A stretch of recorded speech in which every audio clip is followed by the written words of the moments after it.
Hello, कैसे हो? Good morning सभी को। देखो अपना आज वैसे कल नीट 2023 का जो एग्जाम है वो अपना 7 मई को कल हो चुका है और उसमें पेपर का जो एनालिसिस था वो हम लोगों ने कर भी दिया, लेकिन पेपर एनालिसिस के बारे में मैं आप लोगों को थोड़ा सा 2-4 बातें आपसे करना चाहता हूं। तो देखो अपना जो कल का पेपर था नीट 2023 का, जो केमिस्ट्री के पेपर की बात करूंगा मैं। केमिस्ट्री पेपर के अंदर अपना इनऑर्गेनिक और फिजिकल का जो सिस्टम था उसमें पेपर में वो आप देखो सभी जानते हैं, जिन्होंने नीट की एग्जाम दी है वो भी अच्छी तरह जानते हैं कि इस पेपर के अंदर इनऑर्गेनिक केमिस्ट्री के अंदर 18 से 20 क्वेश्चन आए थे और इनऑर्गेनिक केमिस्ट्री में जो 18 से 20 क्वेश्चन डाले गए वो बेसिकली स्टेटमेंट वाइज थे। भाई जो भी हमारे पास में इनऑर्गेनिक केमिस्ट्री के जो क्वेश्चन आए थे, अभी आपको पेपर में भी थोड़ा सा मैं बताऊंगा, अभी अपने पास पेपर भी इसका पीडीएफ है पूरा, तो मैं आपको इससे अवगत कराऊंगा। तो अपना जो 15 से 20 क्वेश्चन के बीच में जो लगभग 8 से 10 क्वेश्चन जो आए स्टेटमेंट वाले, वो वास्तव में बड़े ही अच्छे क्वेश्चन थे। और ये तो हम लोग सभी जानते हैं, देखो अपना जो इंपल्स I30 है, उस इंपल्स I30 में हम लोग शुरू से ही, क्योंकि ये बच्चे अच्छी तरह जानते हैं, स्टूडेंट जानते हैं जो हमारे से कंटिन्यूअस जुड़े हैं, कि हमारा जब सेशन स्टार्ट होता है उसी टाइम से हम बच्चों को स्टेटमेंट वाले क्वेश्चन, एसरसन रीजन वाले क्वेश्चन, मैच द कॉलम वाले क्वेश्चन, ये दे दे के, इतने दे दे के, बजा बजा के बच्चों को और बहुत ही गजब मतलब तैयार कर देते हैं। तो मैं जहां तक समझता हूं हमारे जो I30 के बच्चे हैं, इंपल्स के बच्चे हैं, वो बिल्कुल भी कंफ्यूज नहीं उन क्वेश्चन से और बहुत ही एक अच्छा स्कोर प्राप्त किया। उनके लिए मैं आपको सभी बच्चों को जो भी जिन्होंने बहुत अच्छी तैयारी की और पेपर शानदार किया, उनका बहुत बहुत धन्यवाद। उनको मेरी ओर से शुभकामनाएं, I30 परिवार की ओर से शुभकामनाएं। बहुत अच्छा स्कोर दिया है। और कल में जैसे पेपर देख के बालक आ रहे थे, बालिकाएं आ रही थी, उन सभी से मिला, बड़ा अच्छा लगा। मतलब देखते सभी खुश हो रहे थे कि सर हमें तो यूं लग रहा था कि जैसे हम प्री नीट, जैसे हम लोगों ने क्या कि प्री नीट 6 रखे थे, यहाँ 6 प्री नीट लगे थे अपने, मतलब 5 अपना जो मई था 5 मई वहां तक 6 प्री नीट हो चुके थे। तो बच्चे ये कह रहे थे कि सर हम वहां भी अपना 6वां या 7वां जो प्री नीट था उसी की तरह हम थोड़ा सा महसूस कर रहे थे कि हमें यूं लगा था कि हम एज ए प्री नीट दे रहे हैं, क्योंकि क्वेश्चन तो वही आ रहे थे। इसलिए मैं जहां तक समझता हूं, देखो मैं ज्यादा तो आपसे इसके बारे में डिस्कस नहीं करूंगा, न ज्यादा अपन टाइम खराब करेंगे, न मैं ज्यादा टाइम लूंगा। मैं आपको यह बताना चाह रहा था कि अपना जो पेपर आया इनऑर्गेनिक और फिजिकल का, उसमें मैं आपको ये बताना चाह रहा हूं कि अपने, हालांकि नोट्स मैं चाहता तो नोट्स में डायरेक्ट स्कैन करवा के उसमें क्वेश्चंस का वो भी जोड़ सकता था, लेकिन नहीं, मैं डायरेक्ट ही बता रहा हूं। मेरे पास में देखो अपना किसी स्टूडेंट की मैंने नोटबुक भी ले ली है, स्टूडेंट की नोटबुक है। इसमें मैं आपको एज इट इज वो चीज बताना चाह रहा हूं कि जो लोग शुरू से स्टार्ट सेशन से जो जुड़ जाते हैं और जो नोट्स बाकायदा क्लियरिटी में लिखते हैं, उनके एज इट इज इस नोट से बाहर कुछ नहीं आया। मतलब एज इट इज डेटा भी चेंज नहीं हुए। फिजिकल केमिस्ट्री में तो मैं ये दावे के साथ कह सकता हूं कि जैसे इलेक्ट्रोकेमिस्ट्री का क्वेश्चन आया, बच्चे बाकायदा अपने इसके अंदर नोटबुक के अंदर लिखा हो, जिसका आंसर 1.26 आया था, जिसमें आपको पता सेल कोस्टेंट वाला क्वेश्चन है। Cell constant G star is equal to, मैंने ट्रिक बताई थी Rakesh Kumar, R into K is equal to G star. तो उससे डायरेक्ट आंसर, डेटा भी चेंज नहीं, एनसीईआरटी क्वेश्चन है। तो मैंने बाकायदा करवाया था इलेक्ट्रोकेमिस्ट्री जब चैप्टर करवाया उस टाइम पे। थर्मोकेमिस्ट्री के अंदर थर्मोडायनेमिक्स की बात करें, वहां से 3 क्वेश्चन आए, तो 3 के 3 एज इट इज, मैं तो दावे के साथ कहता हूं, ठोक के कहता हूं, बचा के कहता हूं कि बाहर से कुछ नहीं आया, एज इट इज, डेटा भी चेंज नहीं हुआ है। पेपर हालांकि बहुत इजी था, ऐसा कुछ नहीं था, लेकिन फिर भी जो पेपर का लेवल है वास्तव में देखा जाए स्टेटमेंट वाले, वो भी हमने टेस्टों के अंदर दे दे के बालकों को बहुत ही गजब तरीके से तैयार कर दिया था। तो देखो मैं ये कह रहा हूं कि अपना, जैसे अपन बात करें, ये देखो मतलब मैंने ट्रिक तक बताई थी, यहां तुम लोगों को दिख रहा होगा कि 14 इलेक्ट्रॉन तक एक ट्रिक होती है 21-21। अपने जो एमओटी यूज करते हैं उसमें से एज इट इज 21-21 वाला, जिसमें लिखा हो B2 C2 N2, ये इलेक्ट्रॉनिक कॉन्फ़िगरेशन। तो अपना ये क्वेश्चन था एक इलेक्ट्रॉनिक कॉन्फ़िगरेशन का, जिसमें बिल्कुल देखते ट्रिक के थ्रू सीधा क्वेश्चन होता है। तो वो नोट्स में है, बाकायदा लिखा, मैंने पेज भी इसमें फोल्ड कर रखा है। तो अपने नोट्स में से बहुत सारे क्वेश्चन पड़े, इसमें मैं आपके सामने बाकायदा इसके अंदर ये लिखा हुआ, ये पूरा लेवल, एनर्जी लेवल डायग्राम बना के फिर बता रखा पूरा।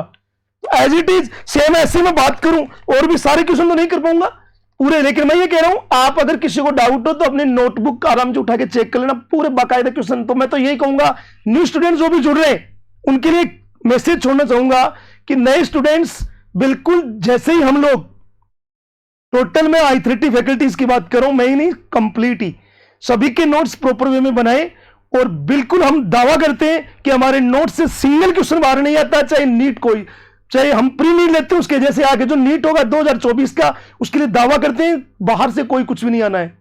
बस कंडीशन ये रहेगी कि जो हम बताएं उसको एक तरीके के साथ में एक सुव्यवस्थित तरीके से नोट्स बनाएं, लिखें। हमारे टोटल जो पेपर होते हैं, चाहे वो माइनर हो, रैंडम हो, मेजर हो, चाहे सेमी मेजर हो, जो भी हम टेस्ट कंडक्ट करवाते हैं वो बिल्कुल सीक्वेंस वाइज उनको फॉलो करते चले। लास्ट में as it is total question as it is वो के वही मिलते हैं, तुम्हें कहीं घबराने की जरूरत नहीं है बिल्कुल भी। बहुत अच्छी जो हमारे साथ तैयारी करे जुड़े हुए थे बालक, वो कल बता रहे थे, मतलब बड़ी खुशी हो रही थी, केमिस्ट्री में बोल रहे थे बार बार कि सर 42, 43, 44, 45 में बड़ी खुशी हो रही थी, बड़ा आनंद आ रहा था सोच के। इसलिए कह रहा हूं कि आप लोग, क्योंकि देखो फिजिकल इनऑर्गेनिक केमिस्ट्री के लिए मैं बता रहा हूं, ऑर्गेनिक में आपको पता ही है भाई सर है, एसएन सर है, उन्होंने बहुत ही टॉप करवाया है, इन्होंने जो करवा दिया उससे बाहर कुछ नहीं आता, उन्होंने फाइनल स्टॉक आप लोगों को पता ही निकाल रखा है, उसमें से मैक्सिमम क्वेश्चन मिल जाते हैं। इसलिए आप निश्चिंत रहिए कि हम बिल्कुल दावे के साथ कहते हैं, हमारी टीम में हम दो ही नहीं और भी जुड़ चुके हैं भाई लोग और भी हैं, एक से बढ़ के एक फैकल्टी तुम लोगों को मिलेगी। बायो के अंदर आपको पता ही है, बायो में माइंड सर है, आप जानते हैं, डीके सर है एलन से जो भी आए, मतलब एक से बढ़ के एक के आपको वीकेजे सर है, जो मतलब आपको बायो के अंदर बहुत टॉप फैकल्टीज आपको मिलेगी, कहीं कोई दिक्कत नहीं। फिजिक्स में आपको एक से बढ़ के एक फैकल्टीज मिलेंगी। तो आप लोग बढ़िया तरीके से करें, शानदार तरीके से करें, आपको बेस्ट से बेस्ट मिलेगा। और भी मैं कई जैसे क्वेश्चन डिस्कस के बारे में बता रहा था आपको, जैसे अभी देखो ये क्वेश्चन दिया था मैंने टेस्ट में रखा है, अपना जो वीक फोर्स है वंडरवाल फोर्स, उसमें से जो क्वेश्चन आया हुआ है बिल्कुल बाकायदा ये क्वेश्चन अपना जो प्रीनीट लगा हुआ, मैं तो दावे के साथ कहता हूं कि प्रीनीट जो लगा हुआ है उसके अंदर भी क्वेश्चन डाला था मैंने ये, और same as it is question मिल गया, ये हमारा प्रीनीट। तो उसके अंदर मैं ये कह रहा हूं कि एज इट इज मिलेंगे। वो क्वेश्चन था ना अपना डिस्पर्जन फोर्स है, dipole dipole moment, dipole dipole अपना जो अट्रैक्शन फोर्सेज है, उस क्वेश्चन की बात कर रहा हूं जिसमें नीचे एक बॉन्ड हो लिखा हुआ था कोवलेंट बॉन्ड, तो वो नहीं था वहां, मतलब रिपल्सन और अट्रैक्शन फोर्स की बात कर रहा था वो, उसके लिए तो वो क्वेश्चन एजीटी डाला हुआ है। ऐसे बहुत से क्वेश्चन है और भी मैं आपको बताता हूं। देखो ये रहा जो मैंने आपको बताया था, ये रे तीनों चारों की स्ट्रक्चर बना के बताता हूं बाकायदा। ये रे एक क्वेश्चन आएगा मैच द कॉलम वाला, ग्रुप नंबर 16 पी ब्लॉक का, जिसमें पूछा गया था कि कौन कौन सी बॉन्ड प्रेजेंट है, मैच द कॉलम वाला। ये रहा देखो sulphuric acid, sulphurous acid, peroxo disulphuric acid और एकता ओलियम, बाकायदा पूरा पूरा बॉन्ड तक लिखा रखे। तो मैं कह रहा हूं नोट से बाहर कुछ नहीं भाई, एज इट इज। मैं ज्यादा क्वेश्चन नहीं करूंगा डिस्कस। ये रहा ऑक्साइड वाले में बाकायदा बता रखा पूरा, ऑक्साइड की मैंने बच्चों को ट्रिक तो बता रखी है, देखो बच्चों ने ट्रिक भी लिख रखी है बाकायदा। जनाबे अली गाइस वाली ट्रिक आप सभी को आता है, पता भी है, उस ट्रिक के अकॉर्डिंग क्वेश्चन आया था, उसमें देखो ये बाकायदा लिखा रखा है कि कौन सी ऑक्साइड क्या है। देखो बेसिक V2O3 V2O5 एम्फोटेरिक होता है, उसमें स्टेटमेंट भी आया था, बाकायदा लिखा हुआ था कि V2O5 कौन है, तो वहां से स्कैंडियम का स्टेटमेंट था। ये सारे इसमें लिखे हैं एजिटीज पूरे पूरे ऑक्साइड के लिए। मतलब स्टेटमेंट वाले क्वेश्चन भी बच्चों को यूं लग रहे थे कि वास्तव में इनऑर्गेनिक केमिस्ट्री बिल्कुल ईजी हो गई हमारी। इसलिए कह रहा हूं मैं कि आप लोग, मैं दावे के साथ कह रहा हूं, जो भी न्यू स्टूडेंट जुड़ रहे हैं या I30 में भरोसा करके आना चाह रहे हैं, हम दावे के साथ कहते हैं आपके साथ खड़े उतरेंगे, आप हमारे साथ जुड़िए, बहुत अच्छा रिजल्ट देंगे। 2024 का एक बहुत ही गजब स्ट्रगल रिजल्ट देंगे हम आपको। इसलिए आप हमारे साथ आके मेहनत कीजिए, जुड़िए। बहुत से क्वेश्चन और भी बताऊंगा मैं तुम्हें, काफी क्वेश्चन जैसे हैं, देखो ये क्वेश्चन आ गया एक और, ऑक्सीडेशन मतलब इसके अंदर वही क्वेश्चन अपना कौन सा जो क्वेश्चन आया था अपना होमोलाइटिक हिट्रोलाइटिक, ये रहा होमोलाइटिक हिट्रोलाइटिक क्वेश्चन वाला। आपको पता है होमोलाइटिक हिट्रोलाइटिक कोऑर्डिनेशन केमिस्ट्री के अंदर बाकायदा आपको पता है उसके अंदर अपन क्या देखते हैं, लिगेंड्स को देखते हैं बाकायदा पूरा विद एग्जांपल, एग्जांपल भी चेंज नहीं, नोट्स के अंदर बाकायदा पूरा एग्जांपल तक आया उसके अंदर। इसलिए कह रहा हूं कि आप लोग अगर जुड़ोगे तो देखो एज इट इज आपको वही चीजें मिलेगी सारी की सारी लिखी हुई। बहुत से क्वेश्चन ऐसे मेटलर्जी के अंदर देख लो, डी ब्लॉक के अंदर ये रहा, डी ब्लॉक रेडॉक्स के अंदर देख लो, रेडॉक्स में चेंज भी नहीं है, रिएक्शन भी SO3 वाली रिएक्शन, जिसमें आपको क्या पूछा था, स्टिकियोमेट्रिक कोएफिशिएंट पूछे गए थे, याद ना, वही 3 मतलब 1 3 8 वाली H positive and H positive एट अपने उसकी बात कर रहा हूं मैं। तो यहां एज इट इज अपना पूरा मतलब प्रीनीट या हमारे जो रैंडम टेस्ट है उनके अंदर पूरा सिस्टम आया हुआ है, रैंडम लगे हुए थे, मेजर लगे हुए थे, माइनर लगे हुए थे, उनके अंदर पूरे क्वेश्चन एज इट इज मिल रहे हैं पूरा पूरा। तो आप लोग विश्वास कीजिए, IIIT के अंदर जुड़ी हम लोगों से बेस्ट देने की कोशिश करेंगे। सीनियर फैकल्टीज आप लोगों को, चाहे 11th का बच्चा हो, चाहे 12th फाउंडेशन का हो, चाहे हमारा फ्रेशर टारगेट हो, चाहे रिपीटर टारगेट हो, सब में वही फैकल्टीज पढ़ाती है जो 15 साल का अनुभव मिनिमम रखती हैं। इसलिए आप निश्चिंत रहिए, हमारे साथ जुड़े रहिए, बहुत बेस्ट मिलेगा आपको आने वाले टाइम पे और भी बेस्ट देने की कोशिश करेंगे हम। Okay, thank you, all the best.